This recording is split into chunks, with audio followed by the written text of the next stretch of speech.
卓越的营销管理从这里开始。你好，我是孙晓东。那么接下来给大家讲一讲项目现金流计划。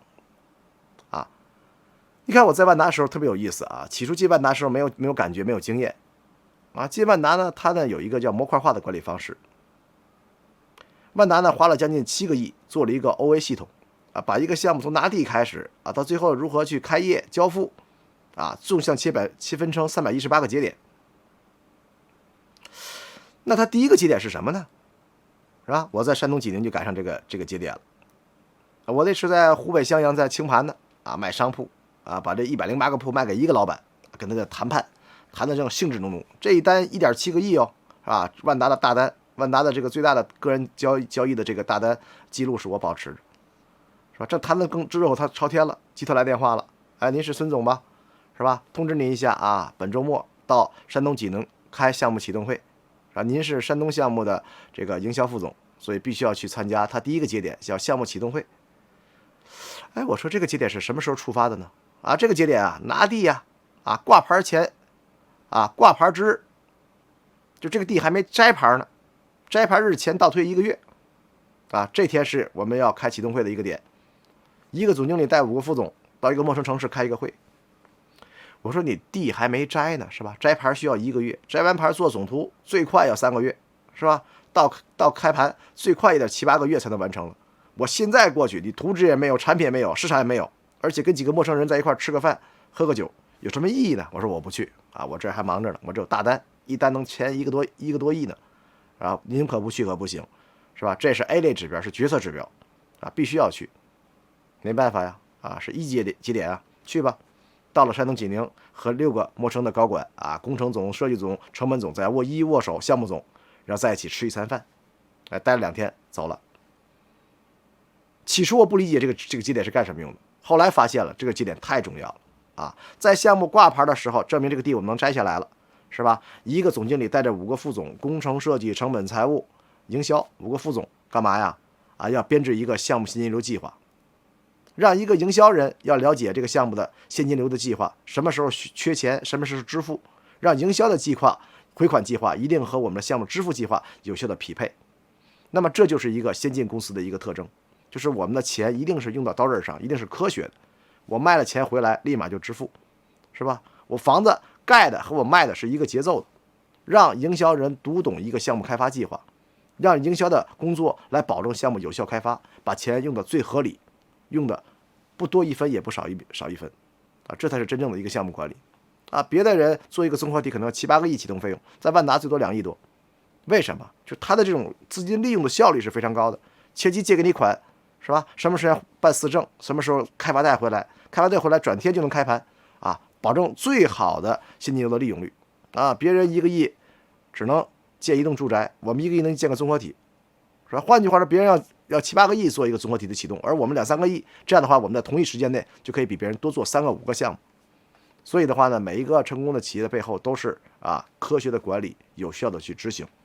所以我们说项目现金流计划是每一个营销管理人必须要关注的，营销人也要考虑我们经常开玩笑的说，为什么公司不提拔你很简单，职业情商不够。什么叫职业情商就你的视野格局达不到项目总的需求，是吧？你老想着5月份好卖房，10月份好卖房子卖回款，是吧？1年回款计划是麦当劳叔叔，是吧？1月份少，2月份过年，3月份4000万，4月份5000万，5月份1个亿6月份8000万，7、8月份天热了，是吧？这个4、5千万，到9月份8000万，10亿1、2，对吧？11、2份天冷了，7、8千万，你的这个计划项目总同意吗？是吧？你们有没有考虑人项目总1年的支付计划呢？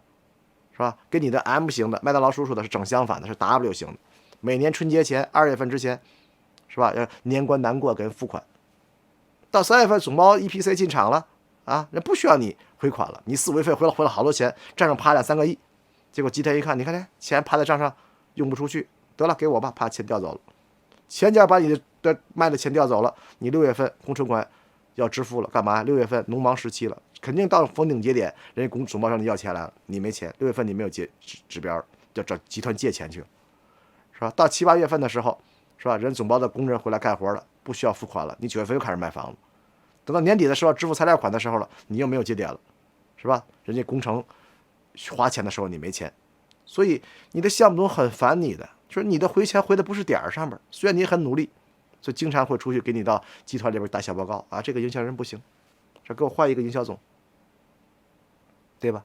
所以我们经常强调一点啊，就是作为一个营销管理人员，你的格局决定什么。我们是从一线起家的，很多从一线起家的管理者特别不在意工程开发节点，我们在售楼处里卖房子跟开发线没关系，不要考虑他们的情况啊，开什么工程计划会呀，开财务进度会呀，啊现金流支付会呀，不参加是吧？我有事儿不去，我只负责卖房子。你的卖的货不到点儿上面，很容易得到集团公司的诟病，这样的话你就无法升迁。我们经常开玩笑的说啊，一个营销一把手想要快速进迁，核心是什么？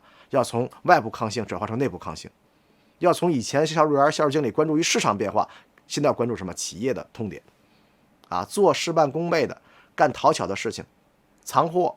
哎，很多操盘手说，哎呦，卖了1个亿就报8000万，收2000万啊，怕他以后加指标。真正的高手不怕他加指标。我知道你什么时间加指标，每年6月份、12月份加指标，是不是？好，我5月份多卖的，我藏点货，是吧？我10月份底的、11月份的销售额我藏点货，是吧？会藏货才真正的操盘管理者，你不能月月都藏货，那你是这个没信用的单位，是吧？公司对你这个孩子有私心，不会重用你。所以我们说，营销管理是门技术，但更是一门艺术。我们必须要在更高的维度上去了解为什么企业会有这种需求。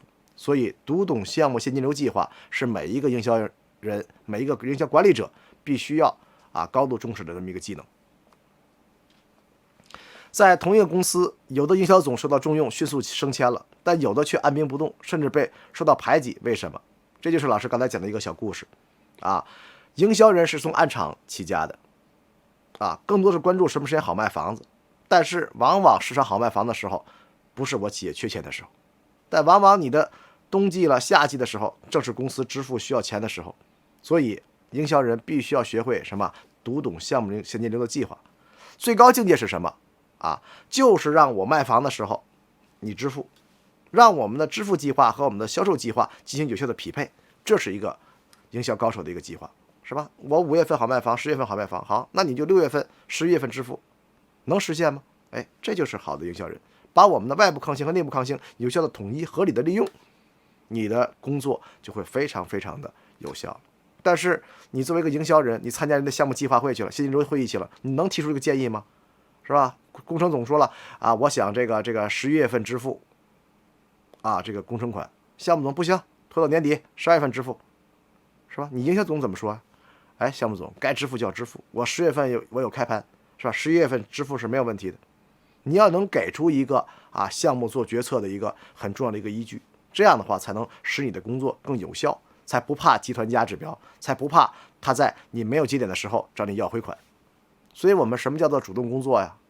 这就是我们的主动工作的一个体现要学会通过我们的计划，通过我们的工作、我们的认知，去和其他部门的认知进行有效的匹配，让我们的计划指标的设定以及达成合理有效。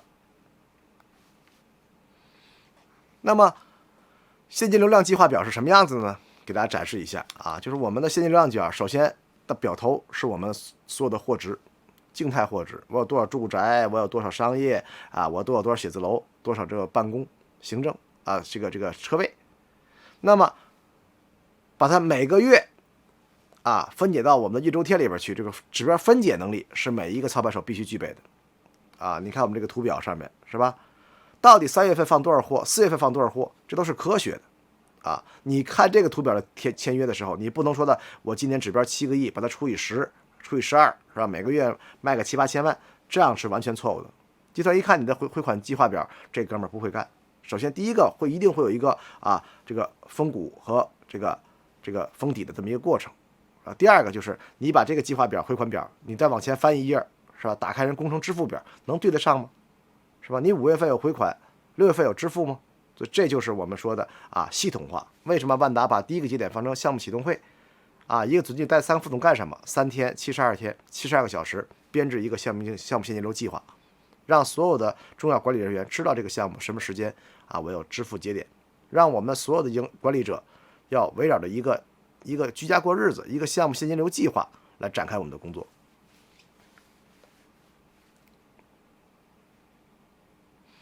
我之前跟大家分享过啊，之前我在万达时期，万达在13年之前推行了一个叫做标准化模块化的管理，把一个项目的开发纵向切分成318个节点，啊，通过时间节点的方式来规范我们的工作。你切的越碎，啊，我们年轻人犯错误机会就越少，啊，不但一帮人在干，按一个规则办，我们万达还有一个部门叫做计划部，啊，监督你去完成这些指标。你的指标完成了，你的考核就合格了。同时，你指标完成了，你会帮助兄弟部门，啊，辅助他们完成指标。你前面这工程达不到进度，你会影响到人家取证的，是吧？取证取不到的话，影响销售开盘的。这一系列的工作都是由于我们本职工作没有按时到点交卷。所以我们说，结合项目现流计划，我们编制出一套科学的管理计划，是我们这个行业的一个很重要的一个标识。换句话说，你的企业有没有这种标准化动作，有没有这种计划节点，是一个企业是否先进性的一个表现。那么万达的标准化动作呢，318个节点，啊，它把它纵向切分成50个一节点、85个二节点以及183个三级节点。那么什么是一节点呢？就跟我们这节课的组织是一样的啊。营销我们有18个里程碑节点，那么这个里程碑节点的核心是什么？首先第一个它是重要的，第二个它一定是多部门配合的啊。比如说取证，是吧？这个取证、取四证、开工证，它一定是需要工程设计成本所有的部门一起来配合啊。比如说开盘。开盘不是营销的开盘，是所有公司、项目公司的开盘，是吧？财务的这个报表啊，售后的一些个签约的合同啊，是吧？房管局的备案呢，是吧？取预售证啊，包括你的这什么开盘活动啊，这所有的事情组织在一起。所以万达的这个模块化里边有50个一节点，是由各系统、各主管部门和项目公司共同来这个管理的，由分管的副总裁督办执行的。这个节点可不是一个项目的节点，是由于集团来督办的。那么85个二节点呢，是由各系统、各主管部门和项目公司共同管控的，是由分管副总裁督办完成。它的级别、行政级别要比这个上一级别要低一点。上一类级点是由总裁跟踪检查的，换句话说，完成一节点，总裁也要受惩罚的。那么二节点就是由副总裁来督办的。那么183个三节点是由我们的项目负责制，由项目经理来督办的。所以我们说，通过它的重要性，通过我们的管理的这种这个管理半径的这种设置，来确保我们重要的指标有重要的人关注。那么这个318个节点也不单单是我们开发线的，有73.3%的指标是来自于项目公司的，那另外的20%多是来自于其他部门的，包括集团的人力、行政、财务、规划院、成本总部、商管总部等其他相关部门所以我们说，一个项目管理是把集团各相关资源和项目有效联合在一起的粘合的纽带。这个管理不单单是只管项目，更多的是管我们各归口部门配合之间的一种交圈不会出现一种本位主义互相推卸责任或者灰色地带很难管的一个现象有模块化管理的核心就是为了要提高效率，来确定我们的管理半径以及管理纵深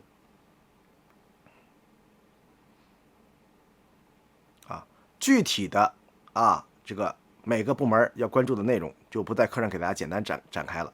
我们要把集团的资源、相关部门的资源和我们的项目资源有效的匹配，通过动态管理的方式，通过计划部的监督执行的方式，让我们年轻的员工们在正确道路上高速奔跑除了项目公司的233个节点以外商管公司包括我们的集团各专项职能部门都会去参与到我们的管理范围之内包括我们的设计院、规划院包括我们的这个院线大玩家、歌星这些个这个招商运营公司都会适时介入这个公司，用一个大的一个这个体系，用一套完整的系统把这些个部门串联起来。但凡开发越复杂的项目，其实我们的管控的内容和范畴就越复杂，只有这样才能有效的高效执行，才能让我们的所有的相关部门在同样一个游戏规则下有效的展开工作。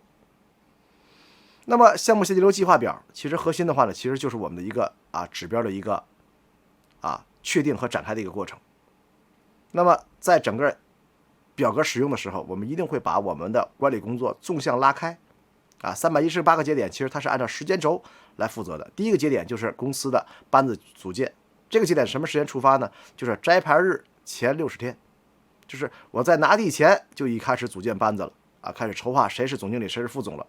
这样的话人到位了，才会有效的开展会议，启动会，把这个项目怎么展开工作进行合理的排布接下来就是我们这一正五副，把我们整个团队的人员编制以及这个打法思路确定下来在摘牌前30天，就是挂牌日开始制定这个项目到底用什么样的方式。当你计划前置了，你的工作就有序展开了。所以我们说一个项目现金流计划是我们一个项目是否具备就是计划性管理、模块化管理的一个标准。你有现金流管理了，你的企业就是先进的企业，就是有计划性的企业。在开发过程中，营销总的第一 KPI 不是要赚多少钱，你的第一 KPI 是要保障现金流安全。我们说很多企业最后不干房地产了，倒掉了，死掉了，不是由于饿死的。你说我们房地产其实成本很低，就是这人员工资，是吧？你说接个项目赚个3个亿、5亿，养活这些人，养活10年20年当玩一样。很多公司消失在历史长河中，都是由于现金流出现问题，叫猝死没血了，是吧？断掉了。所以我们大家记住一点管理一个企业，特别是营销第一 KPI 一定是现金流到点交卷，其次才是利润的确保。所以在施在售过程当中，期房销售过程当中，一定要严肃的对待自己的指标，一定要保证指标按时有效的回款到点交卷是关键。那么第4个知识点，项目全盘营销方案制定。前面讲过了，我们说一个项目启动会，决策指标确定好一个项目的指标计划分解确定好，然后现金流计划确定好。那么前面的指标分解计划确定完之后了，接下来我们要匹配我们的什么营销动作。要想今年回7个亿，你用什么方法来回？这个故事要边缘，要给所有的参与人去讲明白这个事情，他们认可这个事情了，才会给你工程设计成本的支持，然后你按照这个计划，然后展开我们的营销工作。所以我们说第4个核心技术就是项目全盘的营销方案制定，看看你的方案能否确保这个今年的指标定了7个亿回款能不能实现全盘营销计划必须与企业需求匹配，就是你的回款计划一定和你的支付计划相匹配。那回款计划一定是由你的是吧签约计划你的认筹计划以及到访量计划来组成的。那你的营销计划它一定是匹配企业的，是吧？这个项目分几年开发，是吧？第1年卖多少货，是吧？卖多少货配什么样的营销动作？你第1年卖3个亿配3个亿的动作，卖5个亿配5个亿动作，卖13个亿肯定配13个亿的动作。所以我们的营销动作计划它一定是跟我们的开发计划是匹配的，是吧？先卖别墅就有别墅的推广宣传活动先卖高层那一定是匹配于高层的推广宣传活动的。所以营销是道选择题，我们在前几章节指标制定的计划确定的前提下，才会编排我们的营销计划。那在做计划之前之前的课给大家分享过，我们的战术是有选择性的，前提是你的企业开发战略一定是跟你的营销战略相匹配的，是吧？你的开发战略项目选型到底是领导者还是挑战者，是追随者还是补缺者？你的定位是很重要的，是吧？领导者我是最厉害的，全城市都要买我，以我为标杆，就跟04、05年星河湾一样，它的价格、它的产品一定比同行高很多。一提豪宅就提小星河湾。挑战者，我就想跟你干，是吧？你是第一，我就跟着你干，把你干掉，是吧？我要改变游戏规则，让别人认为我比他强，对我们第一发起冲锋的。追随者，搭便车，旁边是万达广场，好，我挨着他盖。广告就是离万达500米，万达的配套全部被我所用，我就贴靠式打，这也可以。第4个补缺者，我做的产品跟别人不一样查漏补缺，别人盖高层我盖洋房，别人出洋房我出别墅，我跟别人不太一样，用这种差异性来填补市场的空白。所以我们说一般我们进入一个城市做一个项目营销的这个我们的战略一定是先确定好我们在这个城市市场当中的站位，我们的战略选择是很重要的。确定好我们是追随者了，我们跟别人一样了，好，你的配套也好，建筑风格也好，你的户型也好，一定是贴靠于市场主流的。你说我是挑战者，那你一定要对标我们最好的房子，要超越它，不管是性能啊、配套啊、性价比关系啊，都要比现在的房子要好。它的战略跟追随者是不一样的，追随者是趋同性，而挑战者是差异性。所以我们在一个城市做项目的时候，第一要考虑的营销战略就是要战略选择。那么你的战略选择来自于什么？核心是我们是一个通过市场的数据倒推的。你说我想做挑战者，我想把当城市里最好的房子把它灭掉，我要变成最好的，你有这个能力吗？你拿到第一有这么好的一个条件吗？你的配套拿到吗？你的品牌推广力能否实现？营销费用能否到位？这都是我们一个项目需要去关注的。所以我们说，你的战略选型是跟你的产品自身条件，以及我们在项目定位阶段的时候，你的产品定位、市场定位、项目定位、客群定位是息息相关的。换句话说，我们的这个市场营销战略不是我们自己定下来的，是通过我们的产品、我们的地段以及我们企业的特征推导出来的。这是一门科学。之前的项目定位阶段是给大家分享过的。你的项目是最后长成什么样子，卖成什么样子，其实是在拿地的时候，在设计的阶段已经决定了，就是你的基因已经决定了，后期的发展几乎大差不差。那么明确了我们项目战略了，明确了我们的客群定位了，接下来干嘛呢？就是把我们的客群有效的向我们的项目去倾斜。我项目要做一个惟妙惟肖、像龙湖一样的房子，很漂亮的房子，那我找的客户一定是谁呀？小资产阶级。那我们的广告输出我们的广告色 slogan 呢，一定是唯美的，是让这些人感到这种必须要获取的。我想卖一个像万科这样的产品，是吧？梦想之真的产品万科城这样的产品，那我对标是什么呀？都市白领，是吧？那我的广告一定是欢快的，一定是青春靓丽的，一定是有幽默感的，是吧？突出的项目什么配套高效率，年轻人喜欢的。是吧？我想卖一个雍容华贵的房子，传承性比较强的，是吧？40-50日客群的，是吧？第一置业的，买来住的，还有传承的，中产阶级的，那我就对标建发喽，做一个建发的喜悦产品系，是吧？觉得雍容华贵、很舒服的感觉，很浮夸的感觉，那就找他们就可以了。你的广告色、推广的主体、客群导入都是围绕着你的营销战略而展开的。所以我们说真正的营销工作的核心就是要讲道理。我们经常跟很多操盘手开玩笑，这个项目卖得好卖得不好跟你没什么关系，是你们企业战略选择以及产品的塑形的功劳。那你作为营销工作，你的暗场表现、客户到访、讲不讲道理是核心。你卖的是小资，来的都是白领，证明这个操盘手水平不够，你不讲道理能力不强。所以我们还是强调一点就是我们的战略选型也好，产品选型也好，包括客群选型也好，它是一定是匹配的，一定是逻辑清晰的让我们每一个操盘手看完这个项目觉得讲道理这就是好项目。产品也是一样的我们的强牌方案包括我们的这个规划溢价呀，包括我们产品溢价呀，之前的课程给大家讲过了一定是在营销战略之下，我们的客群定位、产品定位以及我们的打法思路是相匹配的，形成一个独到的统一的一个打法这样的话做起工作来也会觉得顺风顺水，来的人对，讲的话对，成交量大，这就是我们的好项目。你跟一些小资讲这个快捷的这个配套，他没感觉；你跟中产阶级讲这个小资情怀，他觉得你在作秀，在忽悠隔靴搔痒没什么感觉。所以还是要找对人，说对话这个逻辑关系必须要清晰包括我们的示范区，之前给大家分享过，一个示范区我们由4步组成的外部景观区、售楼处前区、沙盘区和洽谈区，前中后4区，是吧？闭馆做项目，进门对沙盘，广场硬铺，客户不会在广场停留太长时间，是吧？进门看见沙盘，因为什么？他卖的是性价比，旁边卖8000，是吧？5万平米，我这30万平米大盘，是吧？我带精装修卖8000，玩的性价比，就是他就希望别人带着同行的信息去看我的项目，一比较我就有优势了。龙湖就不一样，是吧？进售楼处一定是动线曲折的景观环境，是吧？给客户洗脑，那忘了前面几个项目，哎呦这环境不错呀，去地产化水系呀、竹海呀、公园一样，一片空白进售楼处给他洗脑，别人卖1万，我卖1万2。所以我们说一个售楼处的动线设置，它是一门科学，每个项目动线都应该不一样。每个营销人要学会根据自己的营销战略，根据自己的产品战略以及客群战略，要有效的设定这条动线设计我们经常走很多企业动线都是抄来的你抄的对还好，你万一抄了一个逻辑关系跟你完全不一样的人，怎么逛怎么别扭啊，动线是什么科学啊？我们在后来的课会给大家介绍。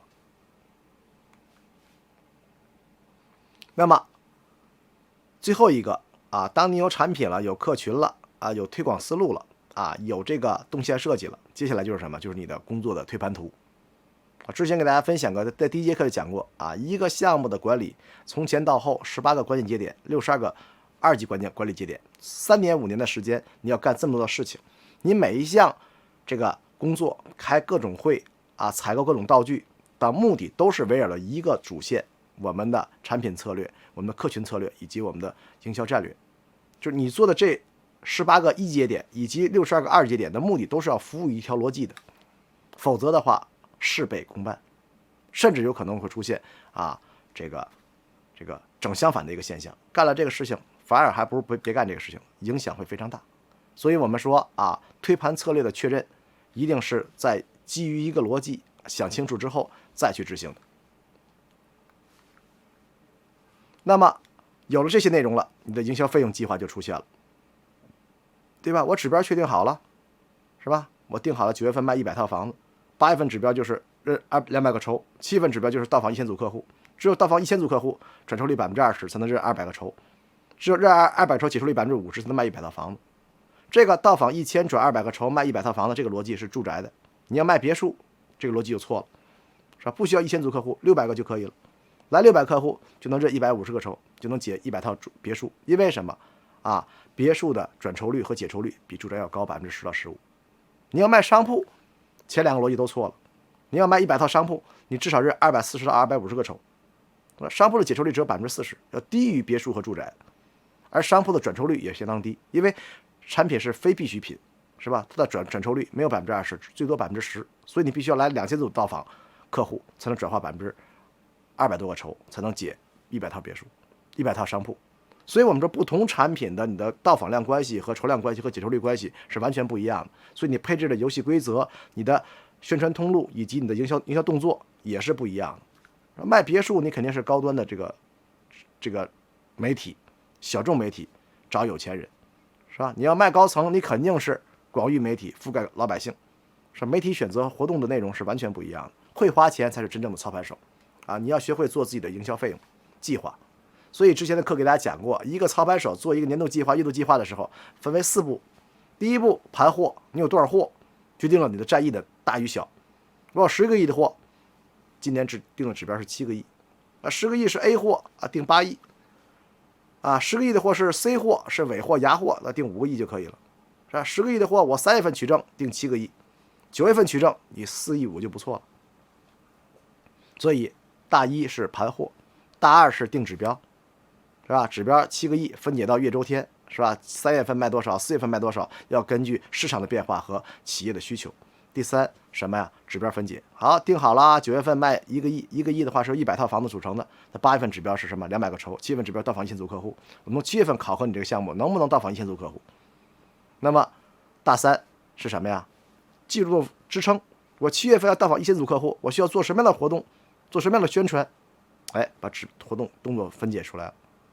不同项目这个分解动作是完全不一样的，是吧？大4花多少钱，是吧？做3场活动，1场是500人的活动，是吧？到访1500人，是吧？3场活动500人，那1场活动配什么样的明星，花多少钱，你的费用计划出来了。所以我们说一个项目的管理计划，它是由4步组成的：盘货、货值、货量决定你的指标，制定及分解，然后技术动作支撑，那支持指标，然后营销费用支撑，支持技术动作。所以我们说全中国营销管理的 PPT 都是一个模板，它是一个逻辑，是开发逻辑。我们这个给大家讲的这个从前到后指标的制定战术的选择、产品的选择，其实就是我们营销推广的一个大体的逻辑。掌握这个逻辑了，你就能很容易的展开营销工作。不管市场好也不好，你的营销工作都是我们的中国的水平。所以给大家做一个总结运筹帷幄之中，决胜千里之外。学会做计划，学会分解计划，学会利用我们的技术手段去确保计划实现，是每一个营销操盘手的技术技能。你学会了吗？给大家做一个下期的预报。我们今天讲完了第1个章节，就是我们的项目定位阶段要关注的事情如何做决策做这个拿地决策，如何做产品决策，如何做营销计划。那么接下来的工作就是要执行计划了。从下一课开始，老师给大家讲项目开盘前准备阶段，以及首开期、续销期、清盘期，我们的执行环节如何把定的完美计划把它实现的内容。下一节讲开盘前准备阶段，开盘前准备阶段也是很重要的。一个项目能够完美开盘，要关注5大核心技术内容。那么我们先从什么开始？先从年度计划开始。上节课讲的是全盘计划，那么把它分解到各个年里边去，我们看一看年度计划跟我们的全年计划有什么区别。好了，我是孙晓东，我们下节课再见。